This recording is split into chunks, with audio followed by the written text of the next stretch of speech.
Hello dear students, this is chapter 1 of class 7 subject science, crop production and management. Let's introduce this chapter. At first we have to know that world's population is 7.7 billion and Indian population is 1.37 billion. The ratio of our Indian population and world population is very considerable, that our Indian population is very high according to the ratio of world's population. And I have written some basic point that you have to write on your copy. 11% of world's land is under cultivation. पूरे world का जितना cultivation होता है, जितनी cultivation का मतलब हम लोग जान रहे हैं खेती जिसको कहते हैं हम लोग बोलचाल की भाषा में, पूरे वर्ल्ड में जितना होता है उसमें 11% जो कल्टीवेशन, सारे पूरे जो वर्ल्ड है, पूरे वर्ल्ड का जितना लैंड है उसमें 11% केवल कल्टीवेशन होता है. Nearly 50% of the world's population and 70% of Indian population is engaged in agriculture. अगर हम अपने भारत की बात करें तो 70% हमारे भारत के लोग जो होते हैं वो एग्रीकल्चर में इंगेज होते हैं और पूरे वर्ल्ड में 50% पूरे वर्ल्ड का पॉपुलेशन जो एग्रीकल्चर में इंगेज है. इसलिए ये बहुत इम्पोर्टेंट चैप्टर है जिससे हमें पढ़ना चाहिए. अब ये एग्रीकल्चर में मेनली होता क्या है, मेनली फूड का प्रोडक्शन होता है.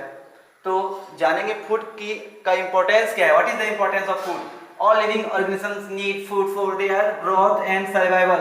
The food provides them energy and nutrition for carry out its various life processes, body functions such as digestion, respiration and excretion. जो स्टूडेंट्स हम लोगों को फूड चाहिए, अगर फूड नहीं होगा तो फिर हम लोगों को एनर्जी नहीं मिलेगी. एनर्जी नहीं मिलेगा तो हम लोग बहुत जो लाइफ प्रोसेसेस है, जो फंक्शंस ऑफ बॉडी है, डाइजेशन है, एक्सक्रेशन है, वो सब हम लोग नहीं कर सकेंगे, जिसके कारण से हमारा लाइफ का सर्वाइवल बहुत मुश्किल हो जाएगा.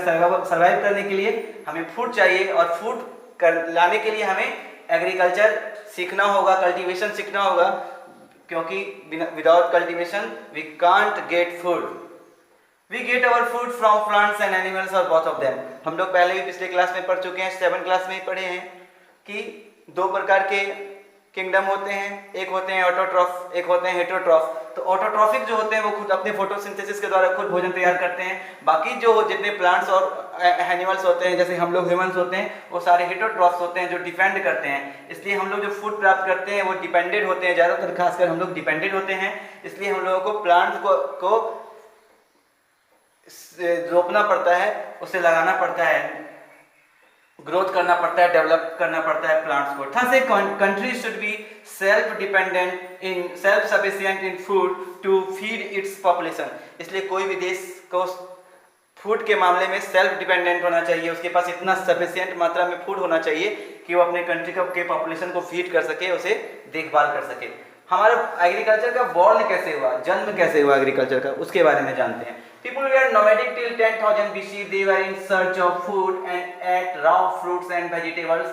Later, they discovered that by planting seeds, crops could be grown, which gave them food. Thus, agriculture was born. क्या हुआ, आज से 10,000 साल पहले लगभग जो हमारे ह्यूमन थे वो क्या थे, वो वॉन्डरिंग थे, वो घूमते थे, हंटर थे. ऐसा भी कहा जाता है कि वो केवल कच्चे मांस खाते थे, कच्चे फल खाते थे, सब्जियां खाते थे, कच्चा ही खाते थे. बाद में जब नॉलेज हुआ, नॉलेज बढ़ता चला गया, फिर वो क्या किए, फिर वो पकाना शुरू किए. बाद में कभी बीज उन्होंने देखा कि जिसको डिस्कवर किया, पता किया, ऑब्जर्व किया कि बीज यदि हम गाड़ देते हैं, अंदर सॉविंग कर देते हैं तो उससे एक प्लांट हो जाता है और उस प्लांट से फिर बीज होता है. इस प्रकार से रिसाइकिल हो जाता है और इस तरह से discovered that bye planting seeds crops could be grown which gave them food. उन्होंने पता किया कि इस तरह से हम सीड्स को प्लांट्स करके हम क्रॉप को फिर से एग्रीकल्चर कर सकते हैं, कल्टीवेशन कर सकते हैं. तो एग्रीकल्चर होता क्या है, इसका डिफिनेशन है the practice of cultivating soil for crops and nurturing animals to provide food is called agriculture. कोई भी ऐसा प्रैक्टिस, बहुत प्रकार के प्रैक्टिस होते हैं, हम लोग आगे देखेंगे 7 प्रकार के प्रैक्टिस होते हैं. सॉइल को प्रिपरेशन करना, सॉविंग करना, इरिगेशन करना, इस तरह से बहुत सारे प्रैक्टिस होते हैं, वो सब हम लोग आगे उसकी चर्चा करेंगे. तो वो जो सारा प्रैक्टिस होता है सॉइल को कल्टीवेट करने के लिए, क्रॉप्स को लगाने के लिए, उसमें एनिमल्स का भी सहारा लिया जाता है. हम लोग कैमल का, ब्लॉक का, बैल का, इसका भी सहारा लेते हैं, हेल्प लेते हैं फूड के लिए, एग्रीकल्चर के लिए. तो to provide food is called, तो फूड को प्रोवाइड करवाने के लिए, फूड के लिए हम जितना भी सारा प्रैक्टिस करते हैं वो सारा प्रैक्टिस एग्रीकल्चर के में आता है। थस एनिमल हस्बेंड्री और rearing of animals is a part of agriculture. तो हम कह सकते हैं एनिमल हस्बेंड्री मतलब जानवरों का जो हम लोग पोषण करते हैं वो भी हमारा एग्रीकल्चर में ही आता है। रियरिंग मतलब ही पालन पोषण करना, तो ये एनिमल हस्बेंड्री जिसको हम लोग कह सकते हैं डोमेस्टिफिकेशन जो होता है वो भी हमारा एग्रीकल्चर का ही एक पार्ट है। तो ये था हमारा एग्रीकल्चर का इंट्रोडक्शन। आप लोग सारे पॉइंट्स को नोट कर लीजिए। I am Ashish Kumar from golden future public school. In this class, we will be learning about the crop production and management. This is class 8 and chapter 1. I have written all the basic points on the board. So look at the board and let's try to understand the main topic. That is, the first one is that the terms agriculture is derived from two Latin words, ager that means field and cultura that means cultivation. Thus we can say that the cultivation of field is called agriculture. Thus agriculture is the cultivation of field or land. That is the basic point we have to know. हम लोग ज़्यादातर लोग बच्चे हमारे school के गांव के हैं, जानते हैं कि एग्रीकल्चर के बारे में। In a broader sense it is the science of growing plants and raising animals useful to humans. अगर हम एक व्यापक स्तर से देखें, ब्रॉडर सेंस में देखें, तो हमारे जो प्लांट्स को ग्रो करते हैं या कल्टीवेशन में चूंकि हम एनिमल्स का भी हेल्प लेते हैं, इसलिए एंड राइजिंग एनिमल्स यूजफुल, जो हम कल्टीवेशन के लिए हम जब एनिमल्स का यूज करते हैं और जब हम प्लांट्स को ग्रो करते हैं जब ब्रॉडर सेंस में, और जो हमारे लिए खासकर ह्यूमंस के लिए जो यूजफुल होता है तो हम उसको एग्रीकल्चर करते हैं। ये है ब्रॉडर सेंस में। और बाकी ये बेसिक जो होता है कि हम लैंड में जब कल्टीवेशन करते हैं तो उसको एग्रीकल्चर करते हैं। Next point is the land where plants are cultivated is known as field. Field किसे कहते हैं? Where the plants are cultivated. Science के लैंग्वेज में हम फील्ड अभी उसे ही कहेंगे, इस चैप्टर में खासकर हम उसे ही कहेंगे फील्ड, जहां पर हम एग्रीकल्चर यानी कि खेती करते हैं। Next topic is all the activities of the farmers are called agriculture practices.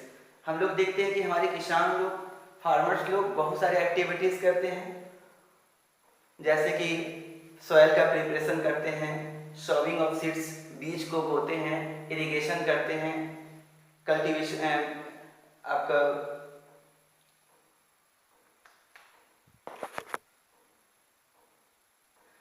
तो हम लोग बाद में हम लोग इसको डिटेल से पढ़ेंगे कि वो एक्टिविटीज, एग्रीकल्चरल एक्टिविटीज प्रैक्टिसेस क्या होता है जो हमारे फार्मर्स लोग करते हैं। जैसे कि पेस्टिसाइड्स डालते हैं, क्रॉप्स हमारा खराब ना हो, इंसेक्टिसाइड्स डालते हैं, मैन्योर डालते हैं, हमारे फूड के प्रोटेक्शन के लिए जो जो करना होता है वो सारी चीज़ करते हैं। बहुत सारे इम्प्लीमेंट्स की जरूरत होती है, वो सब हम लोग पढ़ेंगे। Next topic is, next point is the tools required to carry out the activities involved in cultivation of plants are known as agriculture implements.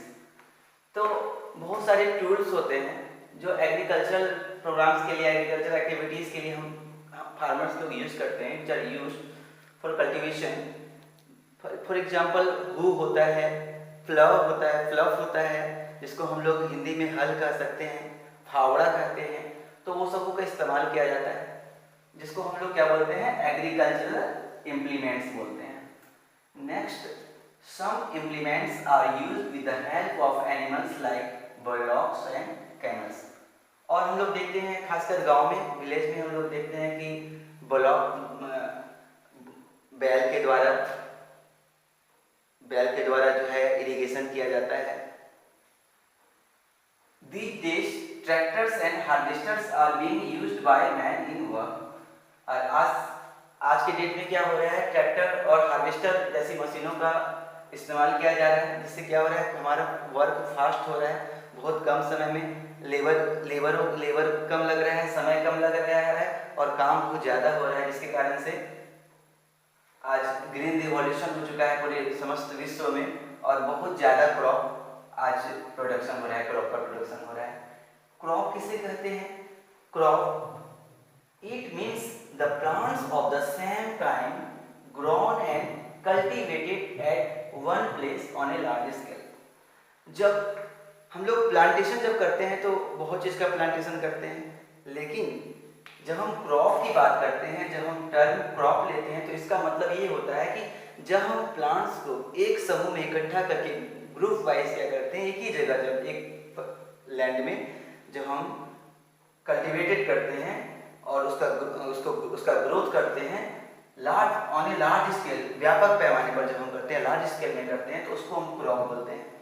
हम रोज प्लांट को कभी क्रॉप नहीं बोल सकते हैं क्योंकि हम रोज का कभी इस तरह से व्यापक स्तर पर हम उसकी खेती नहीं करते हैं।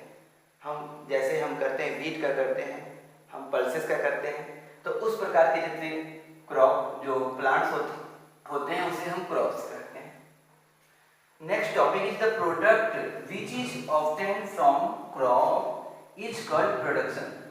तो हम लोग क्रॉप के द्वारा जो प्रोडक्ट होता है, तो ये जो प्रोसेस होता है, हम लोग जो क्रॉप के द्वारा जो प्रोडक्ट का जो प्रोसेस करते हैं उस प्रोसेस को प्रोडक्शन बोलते हैं। Next topic is crop seasons. अब क्रॉप के लिए ऐसा देखा गया ज्यादातर 2 सीजन में क्रॉप को सॉविंग किया जाता है, रोपा जाता है। First one is kharif crops and second one is rabi crops.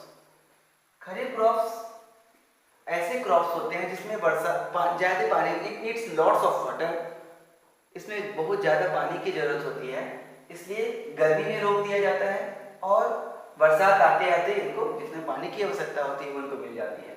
उसमें से ज़्यादातर मेन एग्जाम्पल है राइस, मैश, जिसको हिंदी में मक्का भी बोलते हैं, पैडी भी होते हैं एक प्रकार का, और रबी क्रॉप्स विंटर में रोपा जाता है क्योंकि इनको पानी की ज़्यादा जरूरत नहीं पड़ती है, जल की आवश्यकता, it needs not lots of water, so wheat, gram, pea, etc. are the examples of crop seasons.